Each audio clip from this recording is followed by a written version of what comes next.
जय श्री सद्गुरुदेवाय नमः। जय श्री गणपति देवाय नमः। ओम सर्वमंगल मांगल्ये शिवे सर्वार्थ साधिके शरण्ये त्र्यंबके गौरी नारायणी नमस्तुते।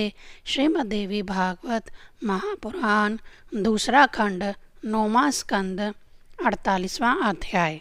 भगवती मनसा का पूजन विधान।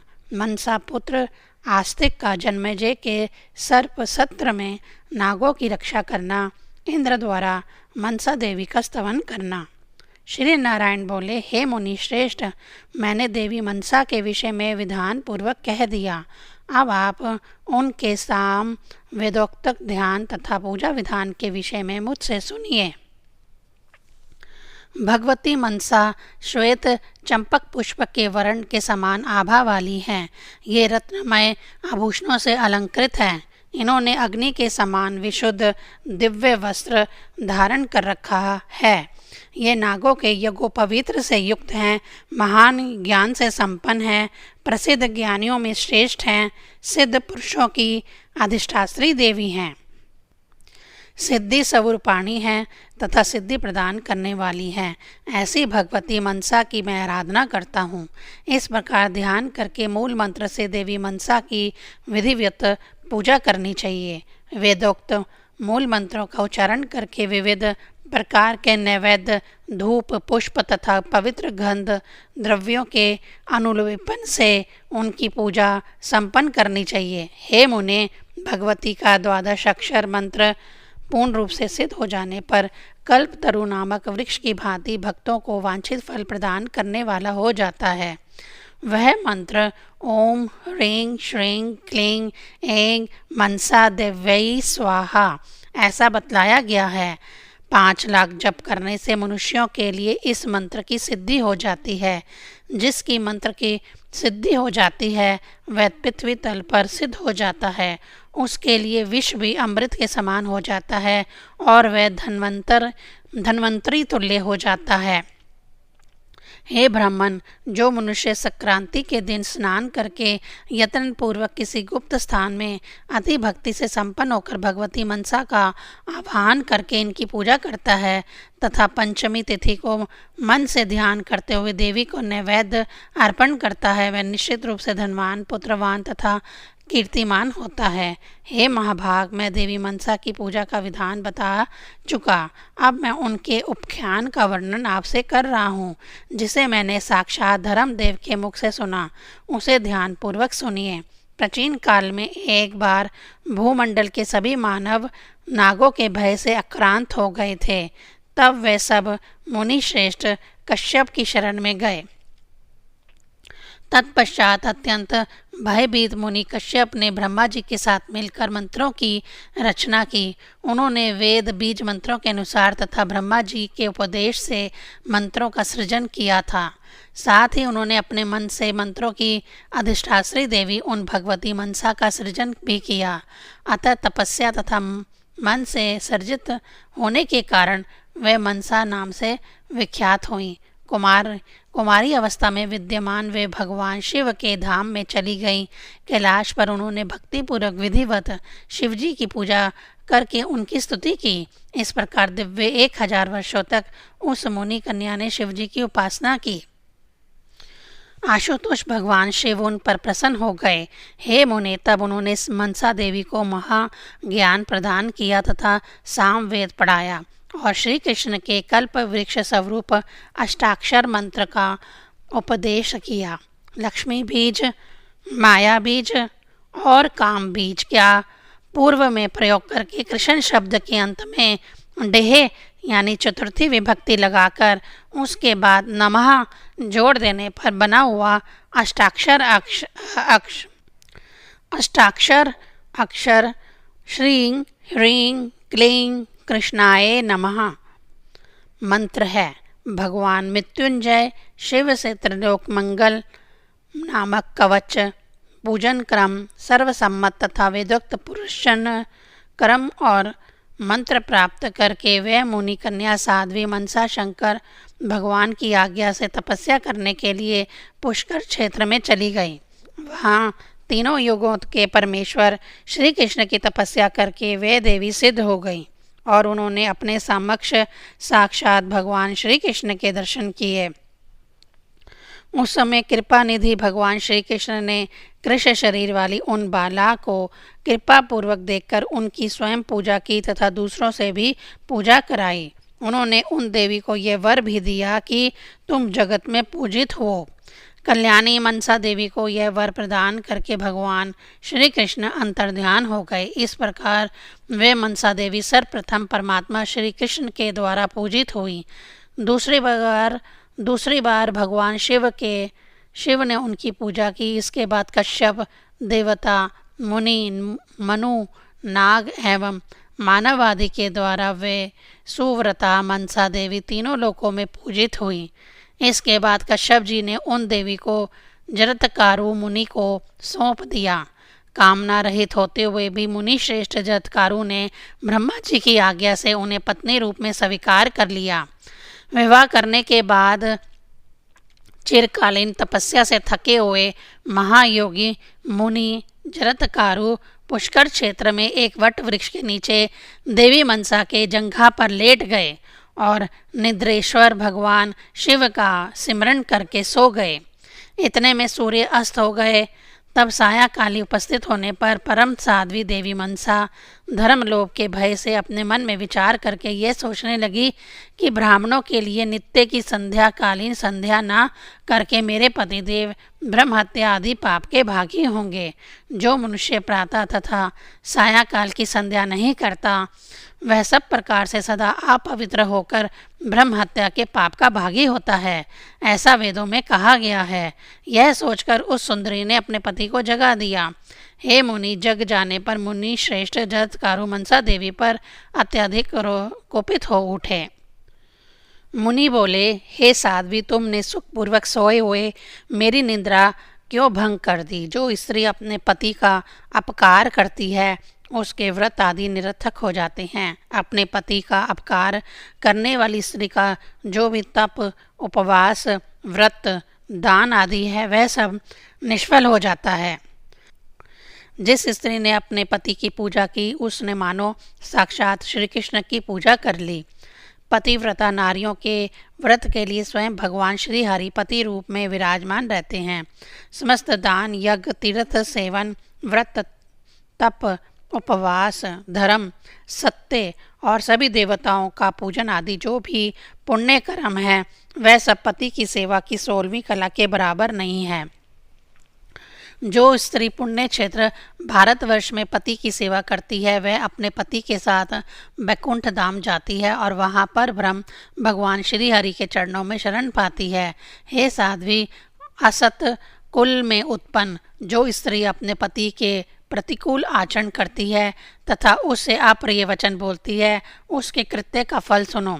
वह स्त्री कुंभी पाक नरक में जाती है और वहाँ सूर्य तथा चंद्रमा के स्थिति काल तक निवास करती है। तत्पश्चात वह चंडाली होती है और पति तथा पुत्र से वहीन रहती है।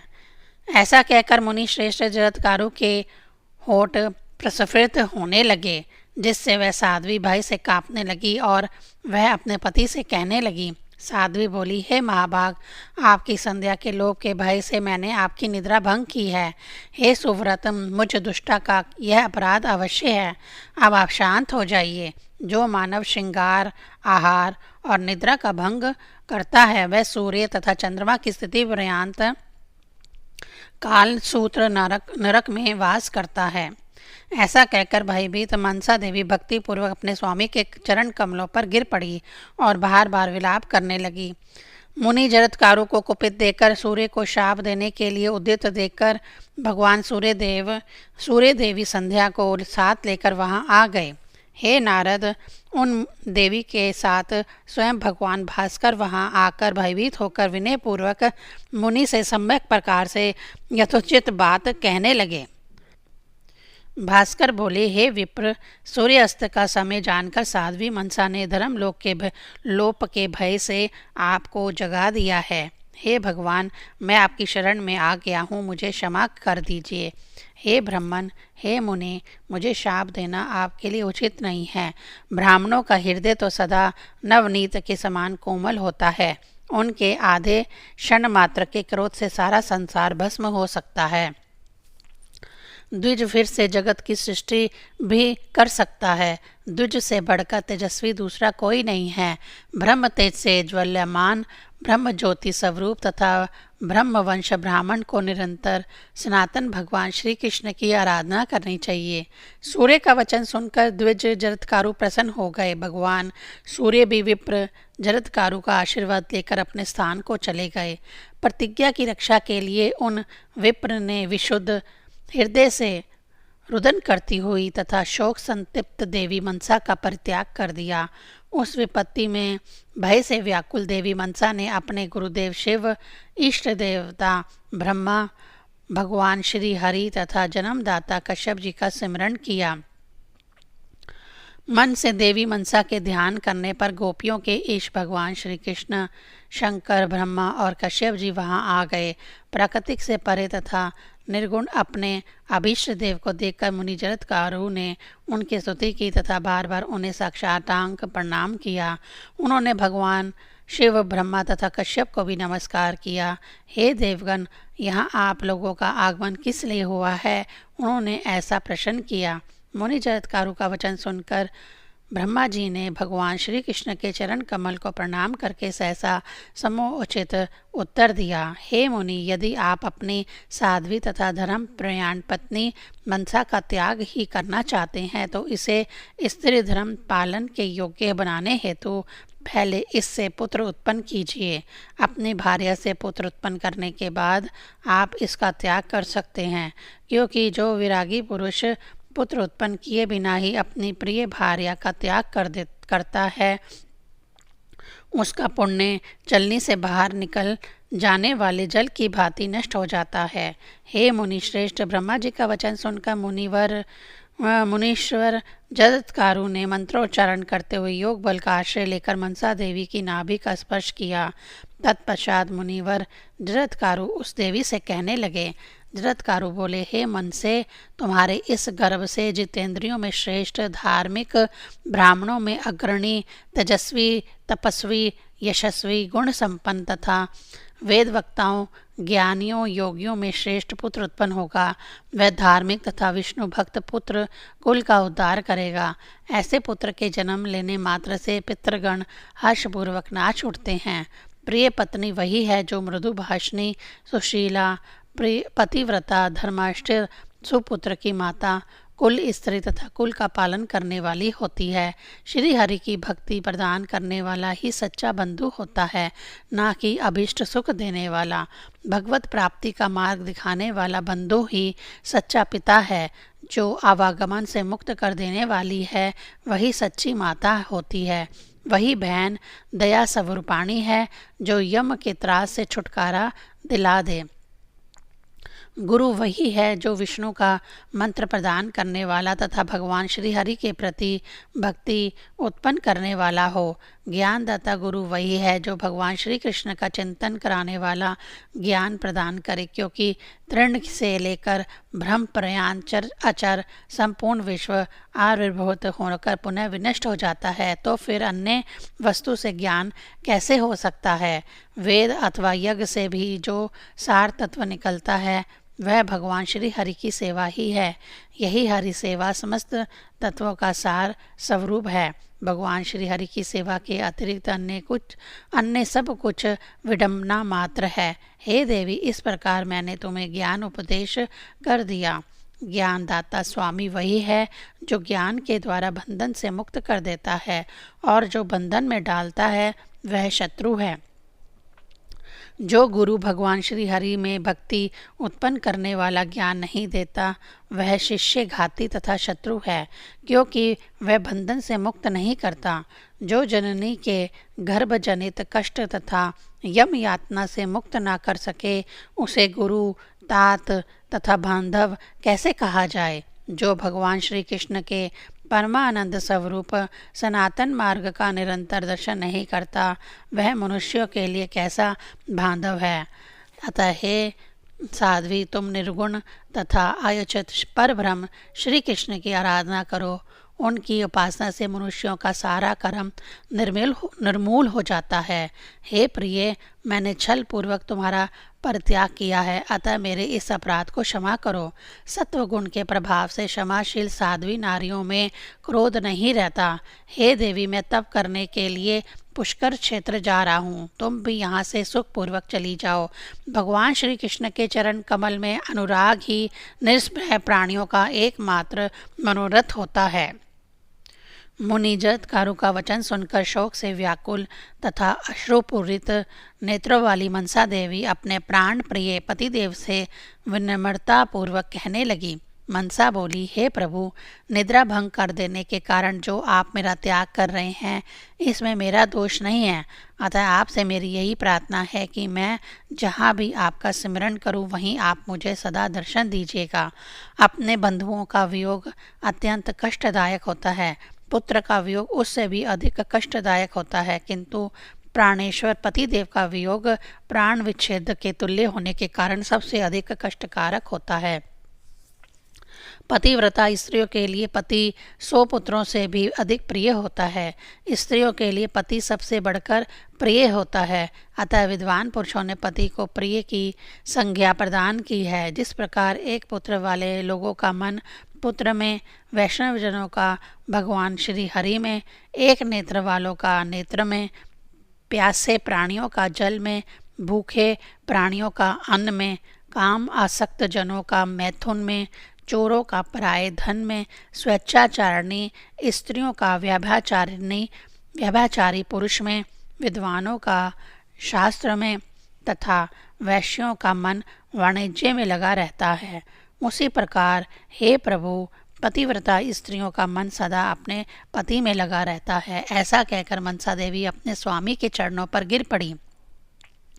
कृपा निधान मुनिवर जरत्कारु ने कृपा करके क्षण भर के लिए उन्हें अपनी गोद में ले लिया। मुनि ने अश्रु से मनसा देवी को संपृत कर दिया। वियोग जन्य भय से व्याकुल तथा अश्रुपूरित नेत्रों वाली देवी मनसा ने भी अपने आंसुओं से उन मुनि की गोद को सींच डाला। तत्पश्चात मुनि जरत्कारु तथा देवी मनसा वे दोनों ही ज्ञान द्वारा शोक से मुक्त हो गए।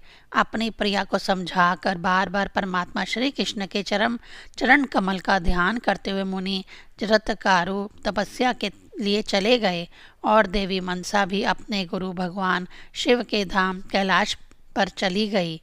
वहाँ पार्वती ने शोक संतप्त देवी मनसा को बहुत समझाया और कल्याण निधान भगवान शिव ने भी उसे अत्यंत मंगलकारी ज्ञान प्रदान किया।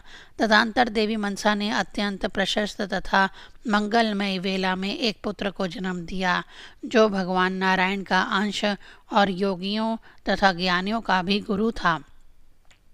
वह बालक गर्भ में स्थित रहते हुए ही भगवान शिव के मुख से महाज्ञान का श्रवण करके योगियों तथा ज्ञानियों का गुरु और योगीश्वर हो गया था। भगवान शिव ने उस शिशु का जात कर्म संस्कार कराया तथा उसके कल्याण के लिए स्वस्ति वाचन और वेद पाठ कराया। शिवजी ने बहुत से मणि रत्न तथा मुकुट ब्राह्मणों को दान दिए और पार्वती जी ने लाखों गौएं तथा भांति भांति के रत्न उन्हें प्रदान किए। भगवान शिव ने उस बालक को चारों वेद तथा वेदांग पढ़ाए और उसे श्रेष्ठ मृत्युंजय ज्ञान का उपदेश दिया। अपने पति अभीष्ट देवता तथा गुरु में उस मनसा की अत्यधिक भक्ति थी, इसीलिए उसके पुत्र का नाम आस्तिक हुआ। मुनि जरत्कारु पहले ही शिवजी की आज्ञा से भगवान विष्णु की तपस्या करने के लिए पुष्कर क्षेत्र में चले गए थे। वहाँ परमात्मा श्री कृष्ण का महामंत्र प्राप्त करके वे तपोधनी महायोगी जरत्कारु दिव्य 3 लाख वर्षों तक तपस्या करने के पश्चात भगवान शिव को नमस्कार करने के लिए आए। शंकर को नमस्कार करके वे वहीं रुक गए। बालक भी वहीं पर था। तत्पश्चात वे देवी मनसा अपने पिता कश्यप मुनि के आश्रम में आ गई। पुत्र सहित उस पुत्री को देखकर प्रजापति कश्यप अत्यंत हर्षित हुए। हे मुनि, कश्यप जी ने शिशु के कल्याण के लिए ब्राह्मणों को करोड़ों रत्नों का दान किया और असंख्य ब्राह्मणों को भोजन कराया। हे परतंत्र तप प्रजापति कश्यप की दति, आदिति तथा अन्य सभी पत्नियां परम प्रसन्न हुई। उस समय देवी मनसा अपने पुत्र के साथ दीर्घ काल तक अपने पिता के आश्रम में स्थित रही। अब उनका आगे का आख्यान पुनः कहूँगा, उसे ध्यान पूर्वक सुनिए। हे ब्राह्मण, एक समय की बात है, अभिमन्यु पुत्र राजा परीक्षित देव की प्रेरणा से अपने द्वारा किए गए सदोष कर्म के कारण ब्रह्म शाप से सहसाग्रस्त हो गए। श्रृंगी ऋषि ने कौशिकी नदी का जल लेकर उन्हें शाप दे दिया कि 1 सप्ताह व्यतीत होते ही तक्षक नाग तुम्हें डस लेगा। श्रृंगी ऋषि का वह शाप सुनकर राजा परीक्षित ऐसे सुरक्षित स्थान पर आ गए जहाँ वायु भी प्रवेश नहीं कर सकता था।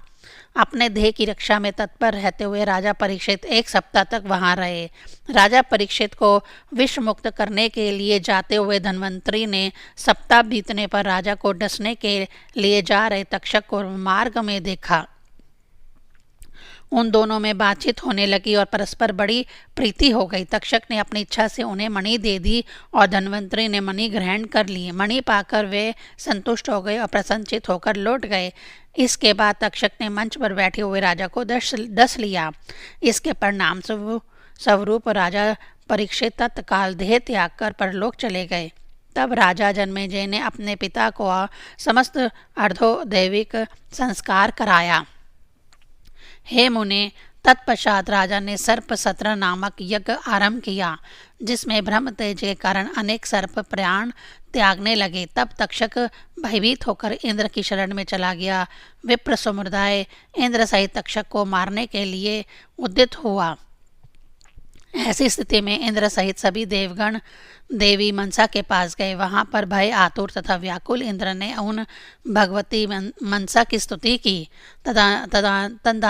तदंतर मुनिवर आस्तिक ने माता की आज्ञा से यज्ञ में आकर श्रेष्ठ राजा जन्मेजय से इंद्र और तक्षक के प्राणों की याचना की। तब महाराज जन्मेजय ने उन्हें कृपा पूर्वक प्राण दान का वर दे दिया और ब्राह्मणों की आज्ञा से यज्ञ का समापन करके विप्रों को प्रसन्नता पूर्वक दक्षिणा दी। तत्पश्चात ब्राह्मण मुनि तथा देवताओं ने देवी मनसा के पास जाकर पृथक उनकी पूजा तथा स्तुति की। इंद्र ने भी सभी पूजन सामग्री एकत्रित करके पवित्र होकर परम आदर पूर्वक मनसा देवी की पूजन तथा स्तवन किया।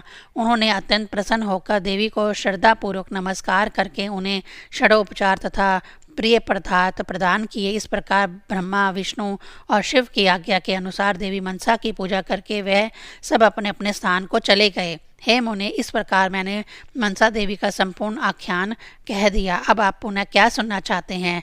नारद बोले, हे भगवान, देवराज इंद्र ने किस स्रोत से देवी मनसा की स्तुति की, साथ ही मैं उन देवी की पूजा विधान का क्रम यथार्थ पूर्वक में सुनना चाहता हूँ। श्री नारायण बोले, हे नारद, देवराज इंद्र ने विधि पूर्वक स्नान किया। इसके बाद पवित्र होकर तथा आचमन करके उन्होंने 2 शुद्ध वस्त्र धारण किए। फिर देवी मनसा को भक्ति पूर्वक रत्नमय सिंहासन पर विराजित किया। तत्पश्चात इंद्र ने वेद मंत्रों का उच्चारण करते हुए रत्नमय कलश से भरे हुए स्वर्गांग के जल से भगवती का स्नान कराया और अग्नितुल्य शुद्ध 2 मनोहर वस्त्र पहनाए। देवी के संपूर्ण अंगों में चंदन लगाकर उन्होंने भक्ति पूर्वक पात तथा आर्धे अर्पण करने के अनंतर गणेश, सूर्य, अग्नि, विष्णु, शिव तथा पार्वती इन 6 देवताओं की विधिवत पूजा करके इंद्र ने साध्वी मनसा का पूजन किया। इंद्र ने ओम ह्रीं श्रीं मनसा देवै स्वाहा इस दक्षाक्षर मूल मंत्र के द्वारा यथोचित रूप से सभी पूजन सामग्री अर्पित की। इस तरह भगवान विष्णु की प्रेरणा पाकर देवराज इंद्र ने 16 प्रकार के दुर्लभ पूजन उपचार अर्पण करके प्रसन्नता पूर्वक भक्ति के साथ देवी मनसा की पूजा की। उस समय इंद्र ने नाना प्रकार के वाद्य बजवाए। देवताओं के प्रिय इंद्र की आज्ञा तथा ब्रह्मा, विष्णु और शिव की आज्ञा से देवी मनसा के ऊपर आकाश से पुष्प वर्षा होने लगी। तत्पश्चात पुलकित शरीर वाले इंद्र नेत्रों में आंसू भर के भगवती मनसा की स्तुति करने लगे। पुरंदर बोले, हे देवी, पतिव्रताओं में अति श्रेष्ठ परा, अतपरा तथा परमा आप भगवती की मैं स्तुति करना चाहता हूँ, किंतु इस समय आपकी स्तुति कर पाने में समर्थ नहीं हूँ।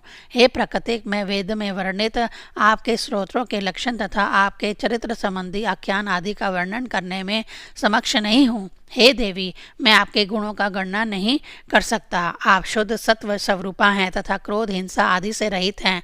मुनि जरत्कारु आपका त्याग कर सकने में समर्थ नहीं थे, इसीलिए उन्होंने आपसे क्षमा याचना की थी। आप साध्वी मेरी माता अदिति के समान ही मेरी पूजनीय हैं। आप दया रूप से मेरी भगिनी तथा क्षमा रूप से मेरी जननी हैं। हे सुरेश्वरी, आपके द्वारा मेरे प्राण, पुत्र और स्त्री की रक्षा हुई है, अतः मैं आपकी पूजा करता हूँ। आपके प्रति मेरी प्रीति निरंतर बढ़ती रहे। हे जगदम्बिके, यद्यपि आप सनातनी भगवती सर्वत्र पूज्य हैं, फिर भी मैं आपका पूजा का प्रसार कर रहा हूँ। हे सुरेश्वरी, जो मनुष्य आषाढ़ मास की संक्रांति, मनसा पंचमी यानी नाग पंचमी मास के अंत में अथवा प्रतिदिन भक्तिपूर्वक आपकी पूजा करेंगे, उनके पुत्र पौत्र आदि तथा धन की वृद्धि अवश्य ही होगी। वे यशस्वी, कीर्तिमान, विद्या संपन्न तथा गुणी होंगे। जो प्राणी आपकी पूजा नहीं करेंगे तथा अज्ञान के कारण आपकी निंदा करेंगे, वह लक्ष्मी वहीन रहेंगे और उन्हें सदा नागों का भय बना रहेगा। हे देवी, आप स्वयं स्वर्व लक्ष्मी हैं तथा बैकुंठ में कमलाय हैं और मुनीश्वर भगवान जरत्कारु नारायण के अंश हैं। आपके पिता ने हम लोगों की रक्षा के उद्देश्य से ही तपस्या तथा तेज के प्रभाव से मन के द्वारा आपका सृजन किया है, अतः आप मनसा नाम से विख्यात हैं। हे मनसा देवी, आप अपनी शक्ति से सिद्ध योगिनी हैं, अतः आप मनसा देवी सबके द्वारा पूजित और वंदित हो। देवगण भक्ति पूर्वक मन से निरंतर आपकी श्रेष्ठ पूजा करते हैं, इसीलिए विद्वान पुरुष आपको मनसा देवी कहते हैं। हे देवी, सत्य की सर्वदा उपासना करने के कारण आप सत्य स्वरूपाणी हैं। जो मनुष्य तत्पर होकर निरंतर आपका ध्यान करता है, वह आपको प्राप्त कर लेता है। हे मुने, इस प्रकार मनसा देवी की स्तुति करके और उन भगनी रूप देवी से वर प्राप्त करके देवराज इंद्र अनेक विध भूषणों से अलंकृत अपने भवन को चले गए। मनसा देवी ने अपने पुत्र के साथ पिता कश्यप के आश्रम में दीर्घ काल तक निवास किया। भ्राताओं के द्वारा वे सदा पूजित, सम्मानित और वंदित हुई। हे ब्राह्मण, तदंतर सुरभि गो ने गोलोक से वहां आकर इंद्र द्वारा सुपूजित उन मनसा देवी को अपने दुग्ध से स्नान कराकर आदरपूर्वक उनकी पूजा की और उन देवी के ने उन्हें अत्यंत दुर्लभ तथा गोपनीय संपूर्ण ज्ञान का उपदेश दिया। तत्पश्चात उस सुरभि तथा देवताओं के द्वारा पूजित वे देवी मनसा पुनः स्वर्गलोक को चली गई। जो मनुष्य पुण्य बीज स्वरूप इस इंद्र स्तोत्र का पाठ करता है तथा भगवती मनसा की पूजा करता है, उसे तथा उसके वंशजों के लिए नागों का भय नहीं रह जाता। यदि मनुष्य इस स्तोत्र को सिद्ध कर ले तो उसके लिए विष भी अमृत तुल्य हो जाता है। इस स्तोत्र का 5 लाख जप कर लेने से मनुष्य को इसकी सिद्धि हो जाती है और वह निश्चय ही सर्प पर शयन करने वाला तथा सर्प पर सवारी करने वाला हो जाता है। 48वां अध्याय समाप्त। ओम ऐं ह्रीं क्लीं चामुंडाय विच्चे।